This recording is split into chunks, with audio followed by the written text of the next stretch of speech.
و عزیزانو زما د په خدای قسم چې د روژې یوه ګنټه څه وخت کې د خدای په مخ کې ته وګورې د هغې اجر او د هغې ثواب، نو ته به دا محسوسه چې الله کاش چې ټول عمر روژه وی. یوه ګنټه د روژه. اوس خو به ستا تلوار څه ته وي، خو یا اوبو ته به یا روټۍ ته به یا د نسواري به نسوارو ته او د سګریټي به سګریټو ته وغیره.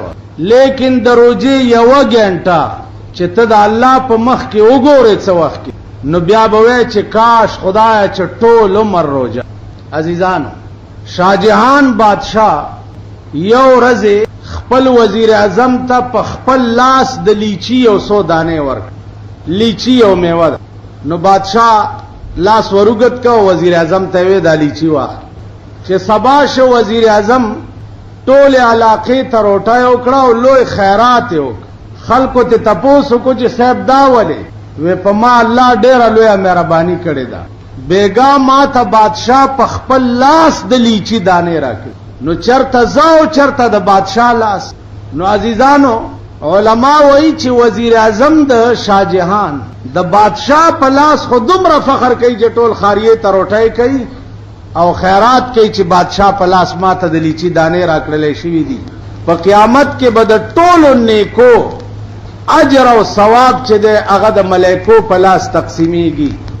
واحد عمل بروجوي چې د دې ثواب به الله وایي چې حبیبه زه په خپل لاس ورکوم.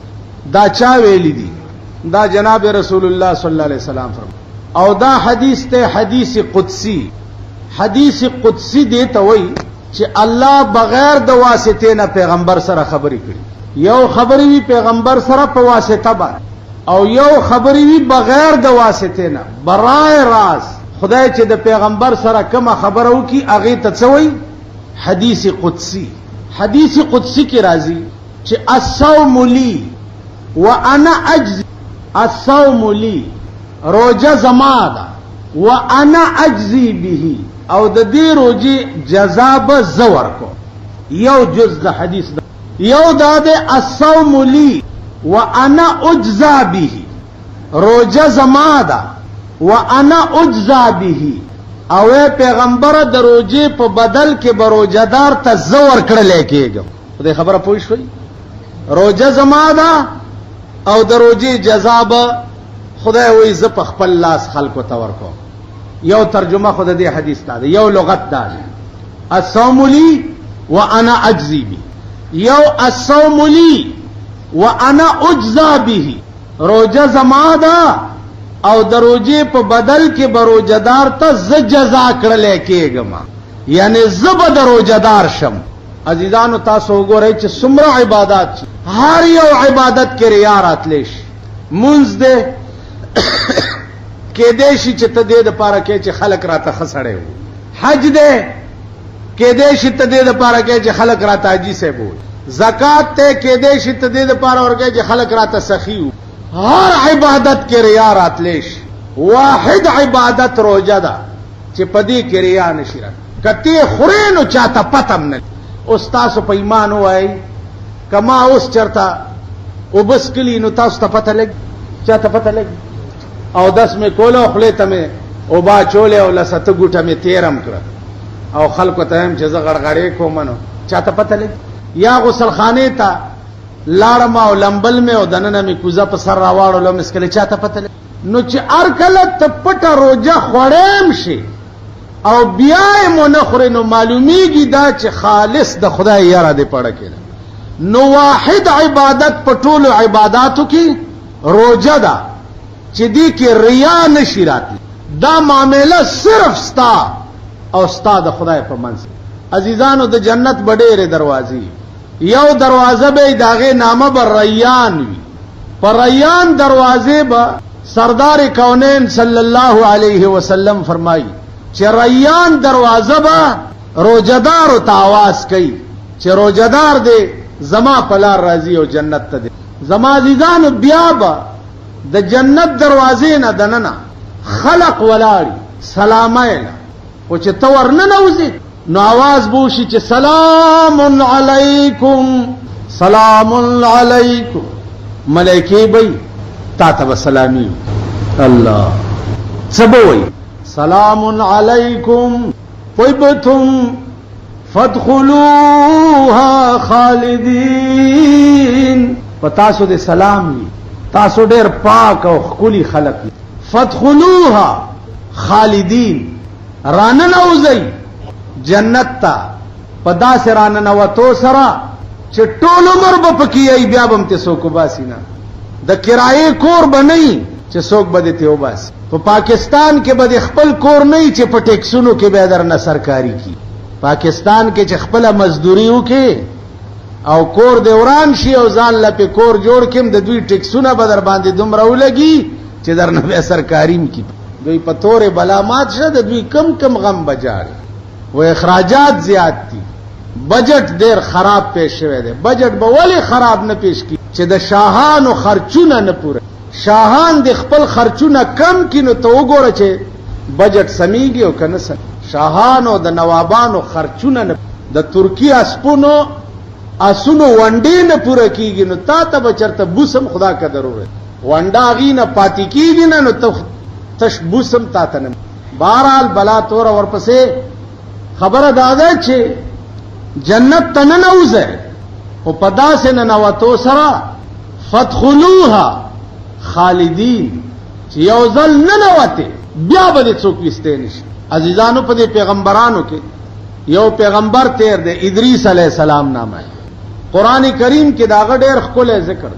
ادریس علیہ السلام خدای ته وې چې یا الله شوق مې ده د زنکدن چې لګ مې ولې ده د زنکدن سختي چې تانه مې نورم پړ کې یاره پیدا شي.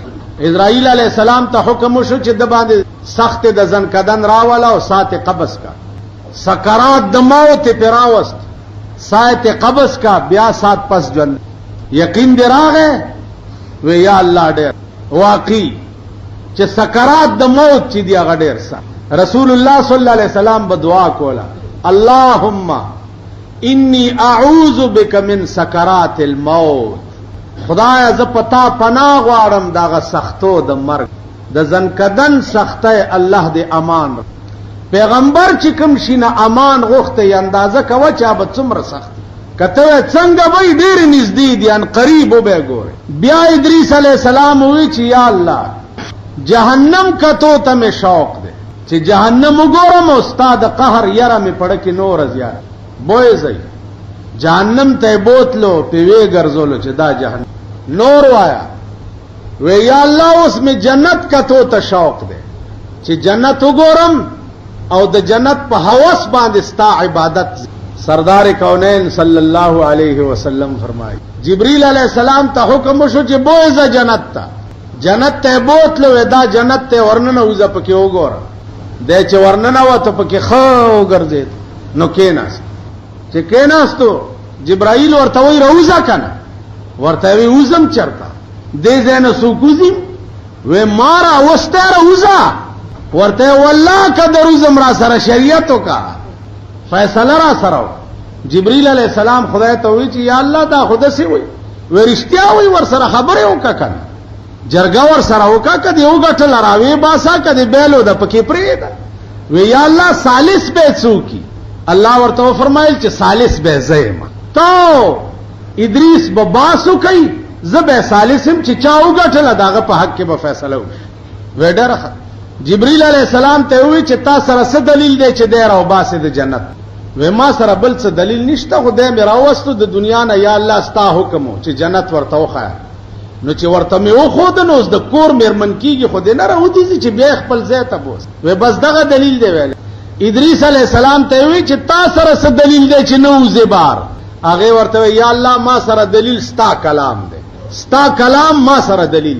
وی وایا وی یا الله تا ویلی دی چې یو ځل جنت تما سوک نه نه است او دنن لاړو نو وما هم بمخرجین عنها اب بیاتی سوک نو با.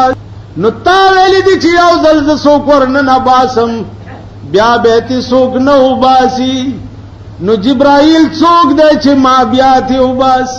اسرائیل جبرئیل علیہ السلام ته خدای وی وایوس و یا الله زبد سوم چې تا ویلی دي چې بیا به ته څوک نو باسي، نو زه څوکم چې زه ته وباس. الله فرمایل چې ادریس وګټلا او جبريل بیل ودا ادریس ټول عمر په جنت کې پاتې.